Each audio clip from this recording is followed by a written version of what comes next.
This is a special edition of Dateline News and Conversation. I'm joined tonight with John Helmer and Dimitri Lascaris. We're going to start out by talking about the who, what on the blogosphere. And Dimitri, I'm going to throw it to you because just before we started the recording, you had an interesting bit of news to share. So I'm throwing it over to you. What are your thoughts on the who and the what of the blogosphere? And I mean, the first thing that popped into my head is the president is right now, even as we are talking to each other today, helping to carry out a genocide in Gaza. Not to mention the fact that he's mass murdering civilians in the Caribbean.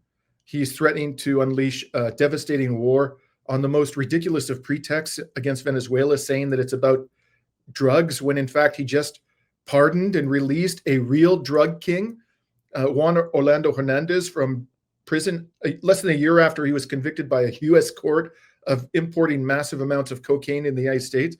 I could go on and on, on and on. Literally, I could take up hours just lambasting the record of Donald Trump, going all the way back to when he was a businessman in New York. That's where I lived at the time, when he was a big shyster in the real estate industry. There are a lot of people in the alternative media who continue to spew this ridiculous, delusional crap that Donald Trump actually belongs in the White House, that he has many fine qualities, that he's genuinely seeking peace in Ukraine. There's no credible evidence to back that up. He is a genocidal, bloodthirsty, psychopathic monster. And he's a threat not only to humanity, but even if all you care about is the United States, he's a threat to the future of the United States. So, wow. I have a very good friend here who thinks that Donald Trump genuinely is searching for peace in Ukraine.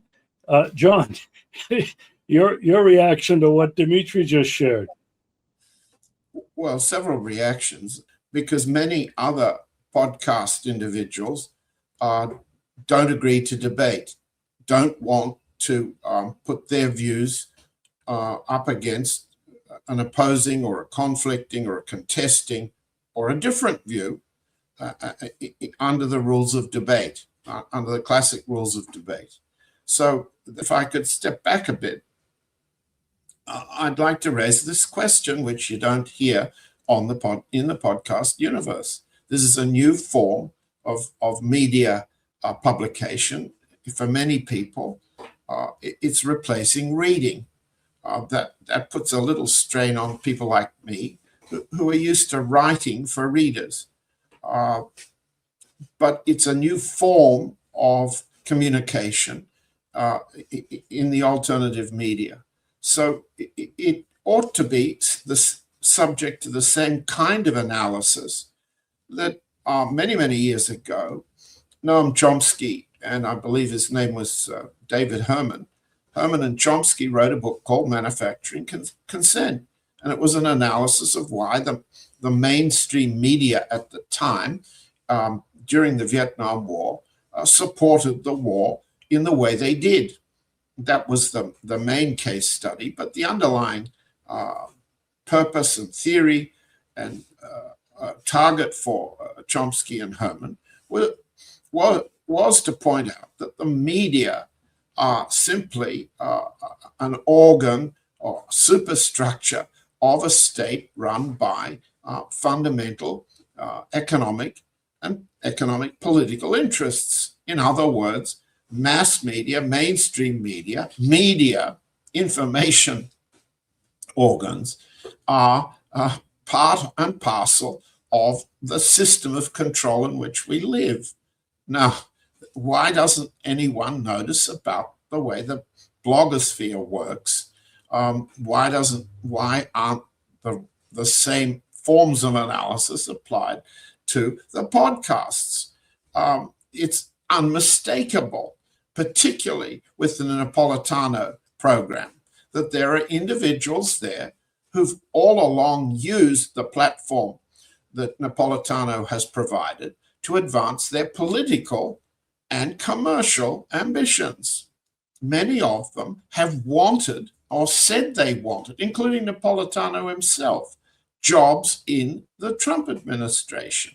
they supported Trump as an opposition candidate for the length and duration of time and effort required, they thought, to get jobs. Now, some of them actually got jobs. Daniel Davis got a job, as we all know, with the National Security Intelligence Director, Tulsi Gabbard, until he ran into lobby opposition and was replaced as the deputy to Ms. Gabbard. As far as I know, the U.S. Army Colonel Schaffer, Tony Schaffer, who used to be on the Napolitano program, not only said he was a consultant to the Pentagon during the program, but sought actively to resume that role. And perhaps his disappearance, I don't know the details, perhaps Schaffer's disappearance from the Napolitano program reflects the fact that he has joined the administration. There was a time when Colonel McGregor wanted to resume his role in the Defense Department, which he had had during the, as I understand it, the first term of the Trump administration. And we can go on and on. By mentioning names, I'm just simply trying to point out the evidence is that that particular group of individuals have used that platform to advance their political and commercial interests. And that's not unusual. That's to be expected. That was what we always expected of mainstream media. They would be the spokesman, the influencers, to use a more modern term, I suppose, the mouthpieces, to use a clearer term, for the underlying interests that were concealed. That isn't to say that journalists and reporters and podcasters don't have sources they reflect and represent. That isn't the same thing. Interests. What are the interests of the podcast universe, and who is served by what they say, and the angles, the targets, the ideological orientation that they pursue? Ideology is a creation of the economic base of the society, the economic interest of the society, and as is the political lineup in the White House these days. So there's an intimate connection there. There's an intimate dynamic there, but it's never discussed on podcasting. You never see a sort of frank disclosure of our interests on the part of a particular podcast. So that's the background I'd like to put up. That really is very interesting, John. Honestly, the thought never crossed my mind. I was not aware of any of that, that some of these folks are actively and publicly looking for a job in the Trump administration. I find that really shocking. I guess I'm not surprised that some people are in it to earn a living, and there's nothing wrong with that. Personally, I've been an independent all my life. I never made a penny off of anything I've done and the film work that I've done, and I don't solicit contributions, but I don't begrudge anybody that. But the shocking thing for me is the intention and the purpose of some of these people. Dimitri, do you want to follow up on that? Yeah, I think John is raising some incredibly important points for everybody's consideration, those who rely to a significant degree on the alt media. And let me say, as a general matter, the anti-imperialist, or what I call resistance journalism, or non-Western world journalism that you find in the alt media, I would take that over the corporate media any day of the week. Okay, I think it is a much more reliable source. But I think there is far too much. A lot of people, I wouldn't say all, not even close to all, but a lot of people who rely upon the alt media for their information, I think, need to apply a healthy dose of skepticism sometimes and consider, precisely as John has done, what other motives may be affecting their perspective on things. So one possible motive is they want to serve in somebody's administration. Another is, as you just mentioned, Regis, is money. Just on the record, and I've said this many times in my own program, my channel is monetized, but I don't generate enough revenue to cover all our expenses. We have lots of expenses. And I pay the difference out of my own pocket. Now I'm in a position to do that because my primary gig is I'm a lawyer and I've had a good career. So that's fine. I don't complain about it. I just want people to know I don't make money from this. Other people do, and they have really no alternative. It is that they're not as fortunate as I am not to have to make money. So I don't begrudge them that.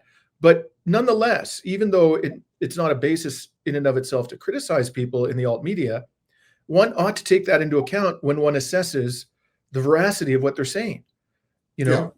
How is this affecting their judgment? So one thing that I've noticed, for example, and I think I'm pretty sure this has a lot to do with money, is that there are a lot of people in the anti-imperialist media who keep inviting the same 10 people onto their programs because they have huge followings. And I've named some of them in the past, and I'll name them again. Scott Ritter, Jeffrey Sachs, John Mearsheimer, Gilbert Doctorow is one. You see a lot of Ray McGovern, Larry Johnson, Jacques Beau. Those are the first ones that come in line. There are 2 or 3 others. Now, again, all of these individuals have made great contributions to the public discourse, but they come onto these programs and they have a certain perspective. They come out of the West, and most of them come out of the military-industrial complex in the West. And this gives them a certain perspective on the world. You rarely hear on many of these programs, these big platforms, from people from the global South. And people who are actually living in conflict zones that we have devastated, our governments have devastated in our name. They hardly ever give them an airing. They're constantly coming back to these people, and they constantly say the same things over and over again. My God, the level of repetition that you find on these programs like Dialogue Works and Danny Haifong, all good programs, by the way, Judge Napolitano, the Duran. It's the same things being repeated over and over again because they keep inviting the same guests, same 10, 12 people onto their program, and they're all of them older white guys from the West, okay, who come out of the military-industrial complex, who worked in an intelligence agency or who worked in the U.S. military. And so, why are they doing this? I think they're doing it for the views, to be perfectly blunt about it. I've had a lot of those people on my program. They get lots of views. You can bring Scott Ritter on your program and reliably expect 100,000 views. Okay, same thing with Jeffrey Sachs. But I rarely bring them onto my program anymore, knowing full well that it is going to cost me money to invite people onto my program who have a much smaller following. But those people also have very important things to say, and they have different things to say. So I think there are a lot of people in the alt media who are, when they look at their lineup of guests, a lot of it is being driven by what is going to get me the maximum views and therefore the maximum income. So I don't condemn that. Okay, these people aren't rich. They're not making, gobs of money off of journalism. That's fine.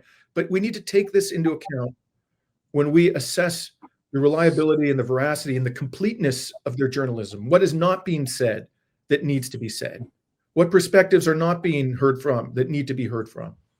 That's where I come out on this. So this is not even intended really to be a judgment about them. It's more an admonition to people who rely on the alt media to approach it with a healthy degree of skepticism. I would comment on a couple of things you mentioned at the very end. Repetition. I stopped listening to everybody from the West because I found it was like a washing machine on a cycle that just kept spinning and spinning and spinning. There was nothing new. A different guest, yes, but nothing new. The other thing that I would mention, Dimitri, and you mentioned you never see anybody of color, never see anybody from the global South. Dimitri, you never see anybody from Russia. Very true. And I've been here, coming here since 2016. John has lived here forever. I've been living here now for 6 years in the Crimea. Nobody ever invites me to come on a show to give a perspective of what life is like here, what people here are actually saying, for example, what Putin might be saying, what Lavrov might be saying in official statements. I'm never asked, but I'm a nobody. You talk about the number of views. If I have John on the show, as I have just recently, there's 600-700 views just on Substack. Dimitri, I have you on. I get 500-600 views, and these shows that I've done with you have been really, really important, and on a variety of issues. The thing about these other shows from a lot of these bloggers, which really bothers me, it's only about what the United States foreign policy is about, especially vis-a-vis Russia, the peace plan, the national security strategy. You rarely ever see anything about, for example, Dimitri, what you've been covering so persistently is what's going on with the genocide in Gaza, in Palestine. And so this is kind of my problem as well, that you don't get coverage of a lot of other really important things that are happening in this world, Dimitri, as a result of Donald J. Trump. Who wants to jump in on that? John? Well, I think I'd like to, you still got the three of us up on camera, because that's helpful. So people can look at the three, the troika here. The first thing to say is we show each other a level of courtesy and solidarity, which has been lost in the alternative media. There's no anti-war movement in the United States. There's hardly an anti-war movement in any of the countries fighting the war against Russia or participating in the genocide of Gaza.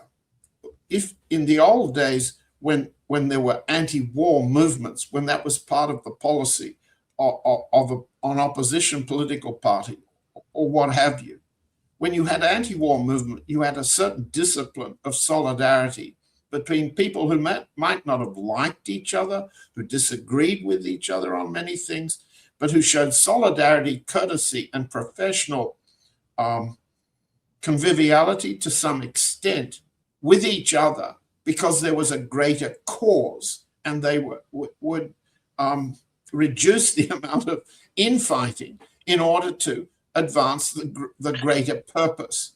And truth-telling is a purpose, and truth-telling in an anti-war movement is a special purpose, but that none of that exists in the podcast universe. So I've always been rather reluctant to name names, particularly of people who attack me personally. Dr. Rose attacked me personally. A man called Escobar has attacked me personally and also stolen material from my pieces. And I've said it publicly, and he's backed off a bit. There are other people who have attacked me personally. My own view is, to the extent that we share common goals or purposes in this anti-war medium, let's call it, not a movement, a medium, it's inappropriate to use ad hominem attacks, but people do. And I agree with Dimitri that what you're looking at there is the driving commercial motivation of clicks, clickbaits, monetizing ideas, persuasion, talk into money. And not only money from subscribers, but money from hidden supporters, people who fund you or as a contract on the side to exercise influence. And that brings us into the area not of anti-war movement, but of propaganda as part of war fighting. Now, Dimitri raised this issue. Why are ex-CIA men and ex-MI6 men put on platforms with the credibility of their organizations which fought the wars they say they are now criticizing? Why does Alistair Crook, ex-MI6, appear as credible because he once belonged to MI6? Why isn't it mentioned that his entire work in the Middle East for MI6 in association with the Israeli Mossad was rewarded by Tony Blair, no less than Tony Blair, with a CMG, a very senior medal or honor in the British system? If he was credible enough to Buckingham Palace to get a CMG through Tony Blair for working for MI6, why is he credible now? And when he attacks people, for example, he disagrees with, like me, by naming me and attacking me on the basis that he is there as an MI6 veteran, what is the podcast audience to believe if they don't know anything about the background? It's a problem. I don't understand why warfighters against Russia from MI6 or CIA are considered more credible than anybody else, get more clicks. The answer is, I suppose, it's got something to do with people who see podcasts as a form of entertainment. Blood on the ground. You much prefer people who've been firing pistols or poison darts or acting in covert operations. Special Spetsnaz make more clicks than journalists. But to go back to another point that Dimitri made about money, once you get money involved, you get competition for cash, and that dominates the universe of discourse. People don't learn anymore.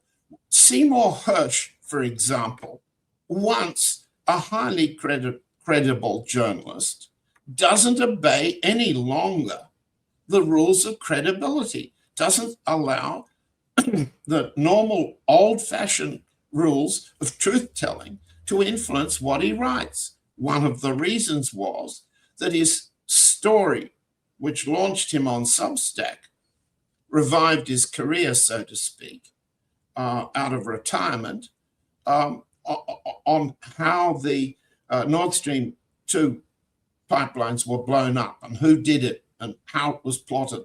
That story appears to have made him $1 million. I don't know the exact details of how popular that story was and how thoroughly it was monetized. But if you're talking about very large sums of money like that, it's the money that talks, not the truth. And Hersh has never responded, never, ever responded to the criticisms, the faults, the mistakes, the possibility of alternative interpretations of that money spinner he ran. Now, he was different years ago when he was subject to the old-fashioned journalism rules of the truth-telling, notwithstanding how perverted they were in the fashion that Chomsky and Herman had said years ago. So that's one element, or two elements, if I go from Crook to Hersh. I've got to mention Jacques Beau, because Dimitri Lascaris, Dimitri just mentioned him, and Jacques Beau is right now just being sanctioned by Ursula von der Leyen as one of a list of journalists, of podcasters, of people whose podcasts are influential with audiences, just been hit by the sanction that ends his bank access to his own money, his own earnings, his own livelihood. Have all of that's just happened this Monday. Pardon me. Jacques Beau, Javier Moreau, and a group of Russians have been named on Monday for sanctions for having opinions, for expressing ideas, for what the European Union, von der Leyen's gang, terms assisting the destruction of the Ukraine for the benefit of Russia. Now, I think we have to show solidarity for Jacques Beau because his record as a book writer, as a podcaster, is clear. The fact that he's ex-Swiss Army intelligence, that he once worked in NATO, may be the reason why he has been sanctioned in order to suppress other French, Swiss, German ex-generals, ex-colonels, ex-majors, ex-captains, doesn't matter what the rank is. There's obviously an interest on the part of the other side in this information war to make sure there's no leaking, squeaking out of the retirees who see the military consequences of what they've done and what they're losing in Vietnam. I'm sorry, not Vietnam, Ukraine. More clearly, I don't know why exactly Beau's been sanctioned along with a group of Russians who belong to the Valdai Club. And let's not get into them at the moment. We can talk about the Russian side of this equation in another breath, in another moment. But there are differences, let's put it this way, that we should recognize.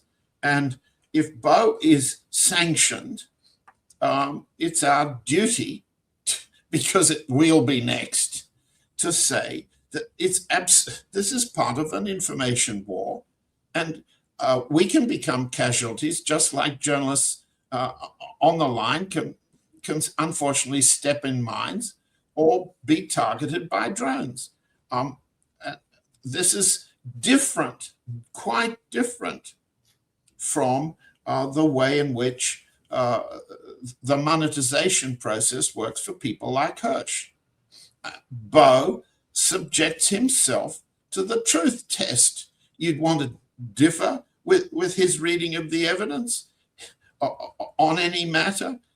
Jacques Beau will respond in a civilized, proper way that benefits all the audience listening to us. They're the judge of this operation in information war. On the other hand, we've just heard Dimitri's challenge Scott Ritter to a debate. That's another truth test that benefits our audience and helps build out of no anti-war movement something like an anti-war movement that's anti-imperialist, that goes from one war to the next. What on earth will these chaps be able to monetize when the Ukraine war ends? I mean, can you imagine a universe in which there's no more Ukraine war? Russia has won. The other side's collapsed. How can you go on repeating that on the Napolitano gang? If there's no more war, where will they move to? How will they make money? I don't know. Oh, you make a lot of good points there, John. But on the last one, I've said that for the last 2 or 3 years. What are these guys going to do when the war is over? The other thing I want to comment, and then Dimitri, I'm going to throw it right back to you. John, you talked several times about truth and being truth tellers. I think the three of us have honestly been searching for the truth and do everything we can to present that to whoever is listening to us. The one thing that I'll finish on is this.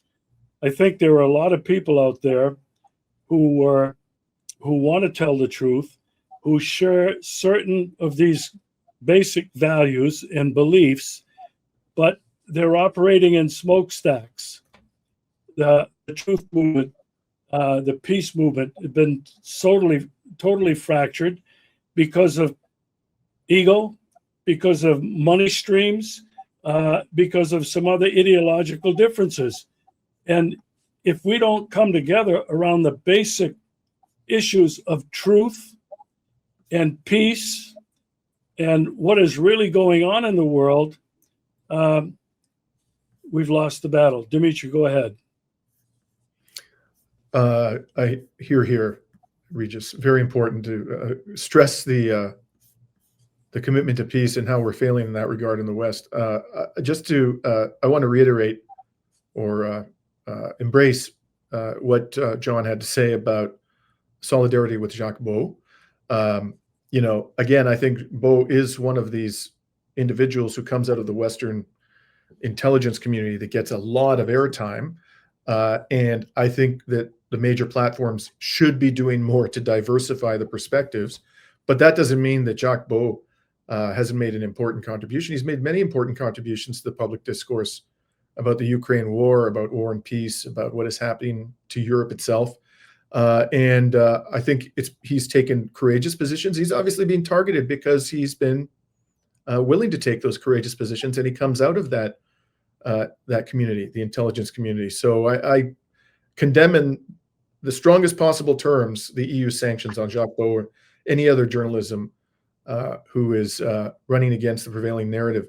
I want to say a few words about Alistair Crooke. I watched Alistair Crooke for years until without knowing that he had been with MI6, because no one who ever introduced Alistair on their program mentioned that fact, which I thought was actually quite important when I first learned of it. You know where I first learned of it? I learned of it from John.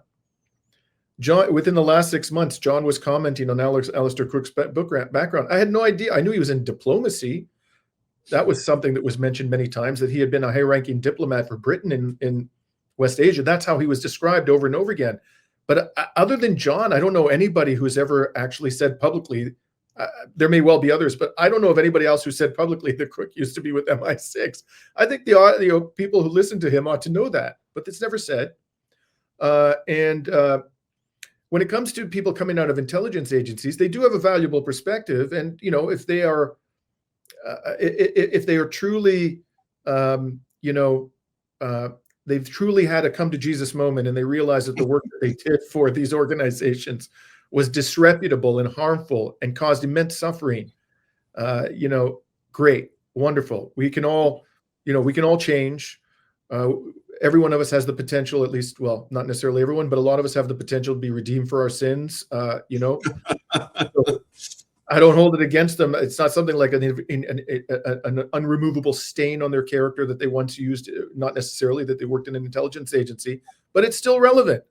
It's still relevant, and they still tend to have a certain perspective that others outside of that world do not have. And there should be more diversity in these programs. I lastly want to say, what is going to happen to some of these channels when the Ukraine war finally comes to an end? And I want to focus here in that regard on one particular channel, and that's the Duran. The Duran, again, important contributors to the public discourse. They've offered a courageous, intelligent analysis on the Ukraine war and on other geopolitical issues and conflict zones. But in my opinion, the Duran has spent far too much time talking about the Ukraine war and has studiously avoided talking about what is happening in Palestine. Why that's the case, I don't know. But I challenge them to actually begin to pay careful attention to that genocide that is happening there right up until now, this very moment, and to start educating their audience about the Trump administration's complicity in that monstrosity. They've had almost nothing to say about the Trump administration's complicity in the mass murder of Palestinian children. It's all about Ukraine, and once in a while they throw in some episode where they mock the European political elite, and occasionally they may throw a crumb here or there to people who are interested in what's happening in West Asia. But in my opinion, they have studiously avoided this genocide, and it's time for them to step up and start talking about it. Dimitri, I couldn't agree more. I want to follow up on a couple of things.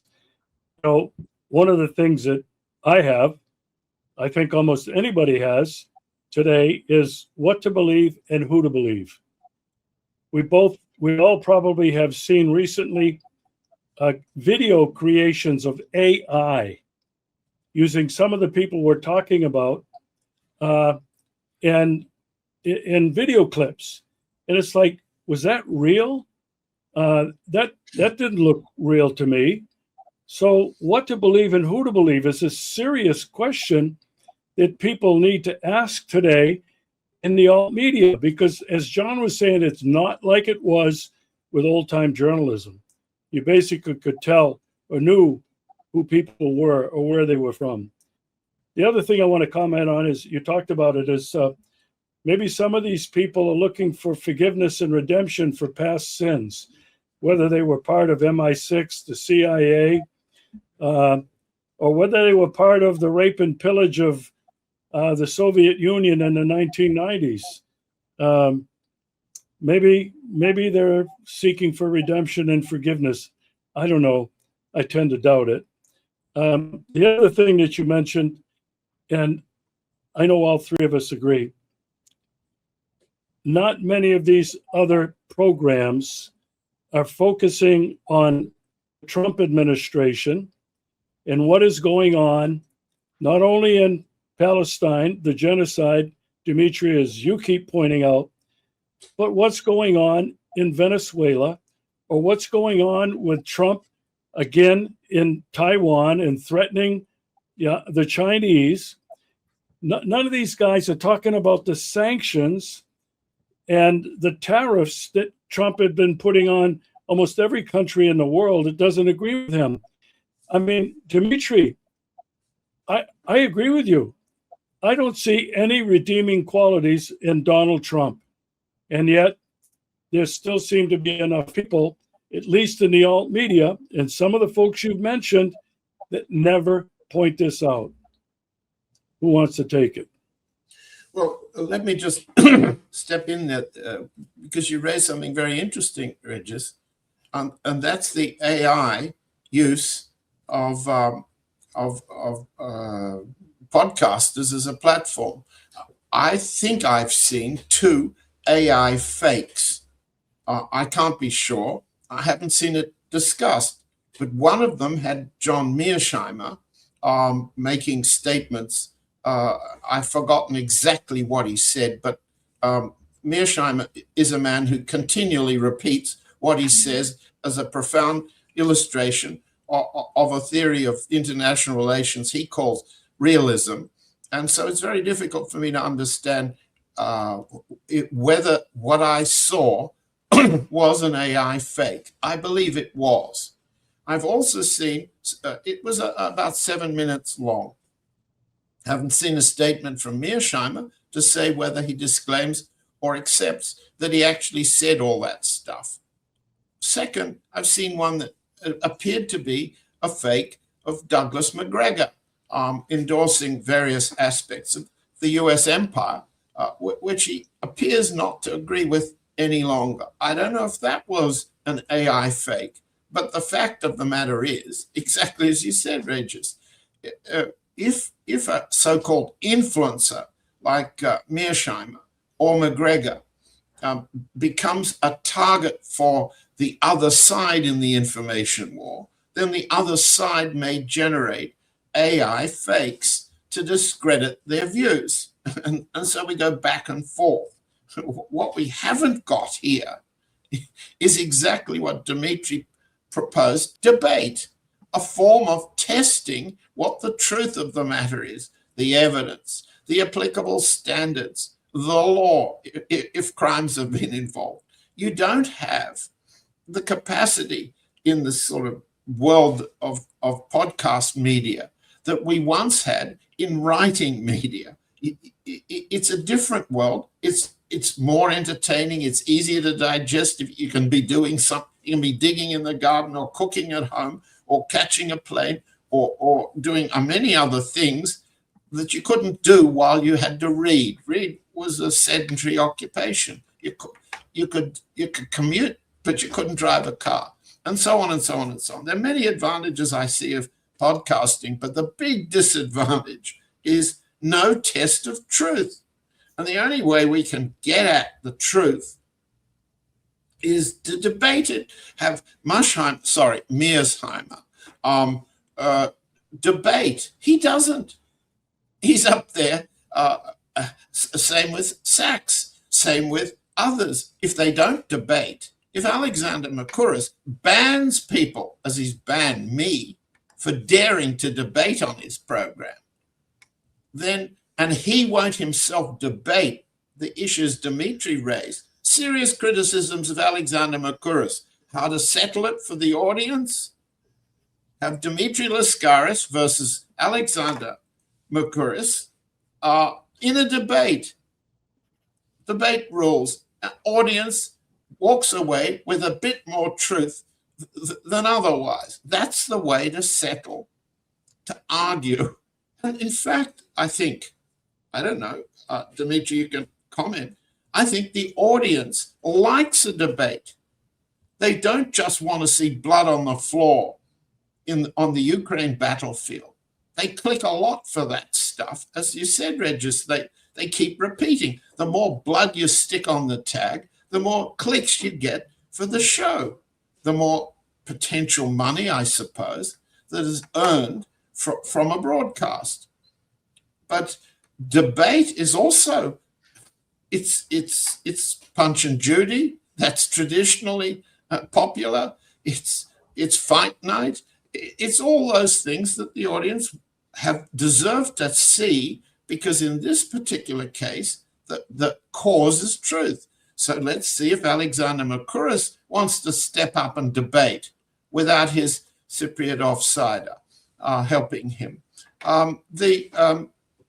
So I see the possibilities here are greater, but we're talking truth here on a much wider scale that would survive the particulars of the Ukraine war for the benefit of an audience that wants to understand the truth that they're paying for as taxpayers in whatever country they're in.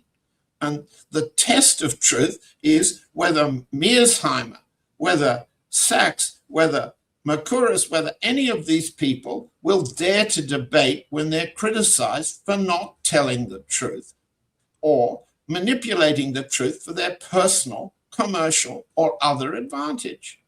No debate, no truth. Clicks, yes. No truth. Worthless.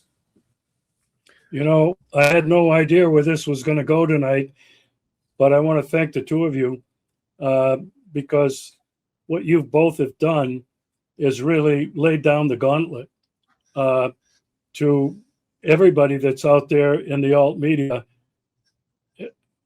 In addition to the ones who you guys have named, have got to wake up and listen. They do not have a corner on the truth. They do not have. They have a big platform, but you know it's like the preacher in the pulpit. He gives his sermon, and everybody either nods or doesn't say anything. But there's no reaction. There's no interaction. And I want to thank you both for having the courage to mention that tonight on this show. And maybe this will open up some other avenues. Dimitri, you wanted to say something.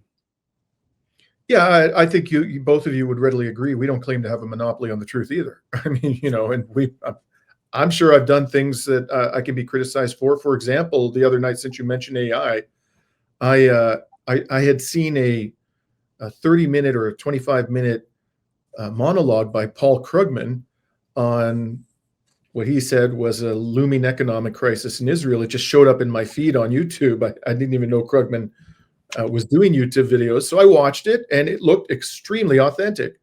And what he said sounded very logical and was consistent with what I knew about economic conditions in Israel. And so I referenced it twice on my own program, this 25-minute or 30-minute breakdown by Paul Krugman of the economic conditions in Israel. And a member of my audience said, "Hey, man, I think you've been duped by AI." And I went back and took another look at it and studied it very carefully. And I looked at the comments and came to the conclusion that, in fact, it was AI. And it's just an example. So I made a mistake. And I'm sure I've made others. So we're not claiming to be perfect or have a monopoly on the truth. My basic point is, and it sounds like you both are, you know, of a similar mind, is that we need more diversity of opinion in the alt media. People should exercise a higher degree of healthy skepticism about what is influencing, you know, the perspectives and the attitudes of people who appear in the alt media. And we should have more debate. We should absolutely have more debate. I just had a debate. This is the last thing I'll say on Jamal Thomas's program with a guy named Daniel Lazar about whether or not Israel's committing genocide. And the way that debate happened was Lazar came on to Jamal's program right after he interviewed me. And he took great exception to some of the things I said about Israel. and started name calling me. It literally was name calling me on Jamal's program. This was brought to my attention by people who watch me and who watch Jamal. Later on, they said, hey, this guy came on, he was trash talking you. So when I found that out, I issued a challenge to him, and he came on to Jamal's program, and it was a vigorous debate, but it was a perfectly civilized debate, notwithstanding his trash talking. This is the kind of thing we need to see more in the alt media. You know, on the Duran, I don't want to pick on the Duran, but it's like every Duran episode begins with Alex McCurris posing a question and then giving his sort of preliminary assessment of the answer. And the next thing out of, Alex Christopher will do this. You'll open it up, say, this is happening. Here's what I take away from it. What do you take away from it? And Alexander McCurris will invariably say, I absolutely agree with you. You've got it absolutely right. And so they're just like agreeing with each other for the whole damn program, episode after episode and they still provide a lot of useful insights. So I don't want to suggest that, their reporting doesn't have utility, but man, they need to have some more diversity of opinion and some more debate on their program. And so do a lot of people in the alt media. This has happened before, Regis. Sorry to interrupt. Pardon me. It's happened before. There was a discipline in talkback radio. In talkback radio, and I'm going back 50 years, but that my late wife, Claudia Wright, was originally a journalist in Australia. And then after she was fired by Rupert Murdoch, she developed a talkback radio program that became the highest rating talkback show on Australian radio. She ran from 9 in the mornings till 12 noon. That's a lot of time. But the technology in those days, that's the 1970s, allowed you to have 2, 3, 4 people on the telephone talking back at the host and the guest in the studio. The technological capability of having 5 channels was amazing. You could also have spoof voices, people pretending to be King Charles or Prince Charles as he was then, or whatever. The technological capability was then used to generate debate. That's what the talkback radio audience wanted. So the vested interests in those days, the vested interests that didn't want Claudia Wright to broadcast were the Israelis, the Jewish community, who didn't want her to broadcast interviews with Palestinian leadership in Palestine or Kuwaiti or Saudi or other Arab leaders, wherever they were, from Damascus to Tunis and so forth, who didn't want to hear or allow debate. Talkback radio allowed it. Eventually, it killed her program. She was banned by the Catholic Church, banned by the Jewish community, which put tremendous pressure on a commercial advertising network that broadcast her. And she and I left and returned to the United States. In the United States, NPR, National Public Radio, had interviews, as I recall, but not talkback radio, as it had originally been developed in Australia. It was different. Now, the rules of debate, and Dimitri's a distinguished attorney, I'm just an amateur attorney, but the rules of debate are pretty much like the courtroom. Out of cross-examination under the British adversarial system, one of the few things that us colonial boys could say we respect from our education, adversarial in court is the way to get at the truth. That's the principle. The fact that the British muck it up, perverted it, no longer enforce it in their courts is different. Adversarial cross-examination or debate is one of the ways in which our media can subject themselves to test. They don't. It's not commercially viable, but I think debate is commercially viable in the podcast media. People want to see blood on the floor. They want to see the punch marks on an MI6 veteran's face.